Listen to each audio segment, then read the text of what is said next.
Hello student, welcome to Pratibha academy classes. मैं doctor Pratibha Singh.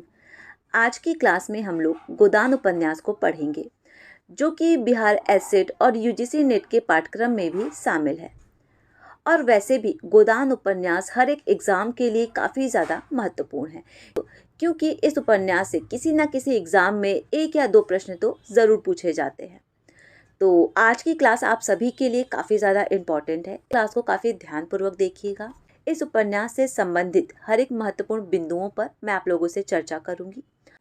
और जो भी स्टूडेंट इस क्लास को देख रहे हैं, आप लोग इस क्लास को ज़्यादा से ज़्यादा अपने दोस्तों के साथ ज़रूर शेयर कर दें। चैनल को सब्सक्राइब कर बेल आइकॉन प्रेस करना ना भूलें, जिससे आप सभी को आने वाले क्लास की अपडेट और नोटिफिकेशन मिलती रहे। और कमेंट बॉक्स में मैंने अपने टेलीग्राम चैनल का लिंक पिन कर दिया है, तो आप सब वहां पर भी मुझसे जुड़ सकते हैं। वहां पर आप सभी को सबसे पहले क्लास की अपडेट, कई सारे पीडीएफ और नोट्स देखने को मिल जाएंगे। तो आइए हम लोग आज की क्लास को स्टार्ट करते हैं। आज की क्लास में हम लोग गोदान उपन्यास को पढ़ेंगे, ठीक है। तो सबसे पहले आप लोगों को ध्यान रखना है कि गोदान उपन्यास के लेखक है मुंशी प्रेमचंद, और इस उपन्यास का प्रकाशन वर्ष है 1936 ईस्वी, ठीक है। और जो गोदान उपन्यास है, ये उपन्यास कृषि जीवन का महाकाव्य है। इन 3-4 तथ्यों को आप लोग स्पेशली ध्यान में रखिएगा, ठीक है। जो गोदान उपन्यास है, ये उपन्यास एक शक्तिशाली और मार्मिक उपन्यास है, जो स्वतंत्रता पूर्व भारत में गरीब किसानों के जीवन की एक झलक पेश करता है। यह उपन्यास मानवीय भावों के लिए एक वसीयतनामा है। गोदान उपन्यास भारत के संयुक्त प्रांत के एक छोटे से गांव में स्वतंत्रता पूर्व काल में स्थापित है। गांव एक गरीब और पिछड़ा स्थान है, जहां जमींदारों और साहूकारों द्वारा किसानों का शोषण किया जाता है, ठीक है। और मुंशी प्रेमचंद का ये जो गोदान उपन्यास है, इस उपन्यास में आप लोगों को ये देखने को मिलेगा कि किस प्रकार गाँव में साहूकार और जमींदार लोग किसानों का शोषण करते हैं, उन पर अत्याचार करते हैं। इसका खुला चित्रण हमें गोदान उपन्यास में देखने को मिलता है। आगे देखिए, गोदान प्रेमचंद का अंतिम और सबसे महत्वपूर्ण उपन्यास माना जाता है। कुछ लोग इसे उनकी सर्वोत्तम कृति भी मानते हैं। गोदान उपन्यास का प्रकाशन वर्ष है 1936 ईस्वी। हिंदी ग्रंथ रत्नाकर कार्यालय बम्बई द्वारा इस उपन्यास का संपादन किया गया। इस उपन्यास में भारतीय ग्राम्य समाज एवं परिवेश का सजीव चित्रण है। गोदान ग्राम्य जीवन और कृषि संस्कृति का महाकाव्य माना जाता है। किसका माना जाता है? कृषि संस्कृति का महाकाव्य गोदान उपन्यास को माना जाता है। गोदान उपन्यास में प्रगतिवाद, गांधीवाद और मार्क्सवाद, साम्यवाद का पूर्ण परिप्रेक्ष्य में चित्रण हुआ है। गोदान हिंदी उपन्यास के विकास का उज्ज्वलतम प्रकाश स्तंभ है, ठीक है। गोदान के नायक और नायिका होरी और धनिया। तो आपको ध्यान में रखना है कि गोदान उपन्यास के नायक कौन है? होरी, और नायिका कौन है? धनिया, ठीक है, जो कि होरी की पत्नी है। के परिवार के रूप में हम भारत की एक विशेष संस्कृति को सजीव और साकार रूप में देख पाते हैं। ऐसी संस्कृति जो अब समाप्त हो रही है या हो जाने को है, फिर भी जिसमें भारत की मिट्टी की सोंधी खुशबू भरी है। प्रेमचंद ने इसे अमर उपन्यास बना दिया है। अब हम लोग गोदान उपन्यास का कथानक देखेंगे।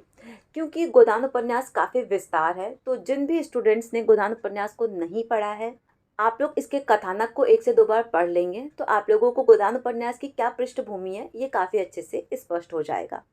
तो अब हम लोग गोदान उपन्यास की पृष्ठभूमि को देखेंगे।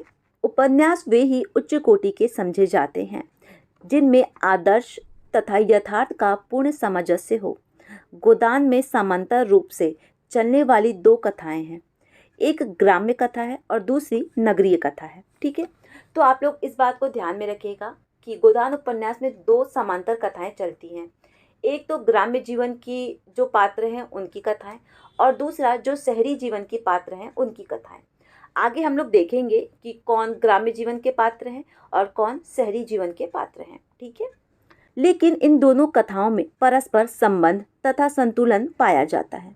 ये दोनों कथाएं इस महाकाव्य की दुर्बलता नहीं, वरन सशक्त विशेषता है, ठीक है। आगे देखिए, यदि हमें तत्कालीन समय के भारत को समझना है तो हमें निश्चित रूप से गोदान को पढ़ना चाहिए। इसमें देश काल की परिस्थितियों का सटीक वर्णन किया गया है। कथानायक होरी की वेदना पाठकों के मन में गहरी संवेदना भर देती है। संयुक्त परिवार के विघटन की पीड़ा होरी को तोड़ देती है, परंतु गोदान की इच्छा उसे जीवित रखती है और वह यह इच्छा मन में ही लिए इस दुनिया से कूच कर जाता है। गोदान औपनिवेशिक सत्ता के अंतर्गत किसान की महाजनी व्यवस्था में चलने वाले निरंतर शोषण तथा उससे उत्पन्न सत्ता की कथा है। गोदान का नायक होरी एक किसान है जो किसान वर्ग के प्रतिनिधि के तौर पर मौजूद है। आजीवन संघर्ष के बावजूद उसकी एक गाय की आकांक्षा पूर्ण नहीं हो पाती है। गोदान भारतीय कृषक जीवन के समय संघर्ष की कहानी है। ठीक है, आगे देखते हैं। गोदान होरी की कहानी है, उस होरी की जो जीवन भर मेहनत करता है, अनेक कष्ट सहता है, केवल इसलिए कि उसकी मर्यादा की रक्षा हो सके और इसलिए वह दूसरों को प्रसन्न रखने का प्रयास भी करता है, किंतु उसे इसका फल नहीं मिलता है और अंत में मजबूर होकर भी अपनी मर्यादा नहीं बचा पाता है। परिणामतः वह जब तब के अपने जीवन को ही होम कर देता है। यह होरी की कहानी नहीं, उस काल के हर एक भारतीय किसान की आत्मकथा है और इसके साथ जुड़ी है शहर की प्रासंगिक कहानी। गोदान में उन्होंने ग्राम्य और शहर की दोनों कथाओं का इतना यथार्थ रूप और संतुलित मिश्रण प्रस्तुत किया है। दोनों की कथाओं का संगठन इतनी कुशलता से हुआ है कि उसमें प्रवाह अद्योपतन बना रहता है। प्रेमचंद की कलम की यही विशेषता है। इस रचना में प्रेमचंद का गांधीवाद से मोहभंग साफ साफ दिखाई पड़ता है। प्रेमचंद के पूर्व के उपन्यासों में जहां आदर्शवाद दिखाई पड़ता है, गोदान में आकर यथार्थवाद नग्न रूप में परिलक्षित होता है। कई समालोचकों ने इसे महाकाव्यात्मक उपन्यास का दर्जा भी दिया है। ठीक है, तो आप सभी को काफ़ी अच्छे से समझ में आ गया होगा कि गोदान उपन्यास में भारतीय किसान के संपूर्ण जीवन, उसकी आकांक्षा, निराशा, धर्मभीरुता, स्वार्थपरकता, बैठकबाजी, उसकी बेबसी का जीता जागता चित्रण गोदान उपन्यास में मुंशी प्रेमचंद जी ने बखूबी प्रस्तुत किया है। जब आप लोग इस उपन्यास को पढ़ेंगे तो ऐसा मालूम होगा कि मुंशी प्रेमचंद जी ने अपने संपूर्ण जीवन के व्यंग, विनोद, कसक, वेदना, विद्रोह, वैराग, अनुभव, आदर्श सभी को इस एक ही उपन्यास में भर देने का प्रयास किया है। तो आइए हम लोग आगे देखते हैं गोदान उपन्यास के जो महत्वपूर्ण पात्र हैं। ठीक है, क्योंकि पात्रों से भी कई सारे प्रश्न पूछे जाते हैं। इस पीडीएफ में मैंने सिर्फ और सिर्फ महत्वपूर्ण पात्रों को ही शामिल किया है जिनसे परीक्षा में प्रश्न पूछे जाते हैं। ठीक है, तो पहला पात्र है होरी, जो कि इस उपन्यास का मुख्य नायक है, जिसकी गाय लेने की लालसा आजीवन तक पूरी नहीं हो पाती है। आगे देखेंगे धनिया, जो कि होरी की पत्नी है। होरी की संतान गोबर, सोना और रूपा है। जुनिया गोबर की पत्नी है, भोला की विधवा बेटी। होरी के भाई हीरा और शोभा। आगे देखिए मालती मेहता, जो कि शहरी पात्र है। साहूकार झिंगुरी सिंह, पंडित दाता दीन, लाला पटेश्वरी, दुलारी सहुआइन। ठीक है, तो इन सभी पात्रों को आप लोग काफ़ी अच्छे से याद कर लीजिएगा कि पंडित दाता दीन किस उपन्यास के पात्र हैं, भोला की विधवा बेटी का नाम क्या था, तो जुनिया था। इस प्रकार के प्रश्न एग्जाम में पूछे जाते हैं, तो इन सभी तथ्यों को याद रखिएगा। अब हम लोग देखेंगे गोदान उपन्यास से संबंधित कुछ महत्वपूर्ण तथ्य जिससे एग्जाम में डायरेक्ट प्रश्न पूछे जाते हैं। और ये जो तथ्य वाला पॉइंट है ये आप सभी के लिए काफ़ी ज़्यादा इम्पॉर्टेंट है, इसे आप लोग ज़रूर याद कर लीजिएगा। और ये पीडीएफ फ्री ऑफ कॉस्ट आप लोगों को मेरे टेलीग्राम चैनल पे देखने को मिल जाएगा, जिसका लिंक मैंने कमेंट बॉक्स में पिन कर दिया है। तो आइए हम लोग देखते हैं। होरी की इच्छा गाय लेने की थी और ये प्रश्न परीक्षाओं में पूछा जा चुका है कि जीवन के अंतिम समय तक होरी की क्या इच्छा थी, तो होरी की इच्छा थी गाय लेने की। ठीक है, होरी ने भोला ग्वाला से गाय लिया था। ठीक है, तो प्रश्न पूछा जा सकता है कि होरी ने किससे गाय खरीदी थी, तो भोला से खरीदी थी।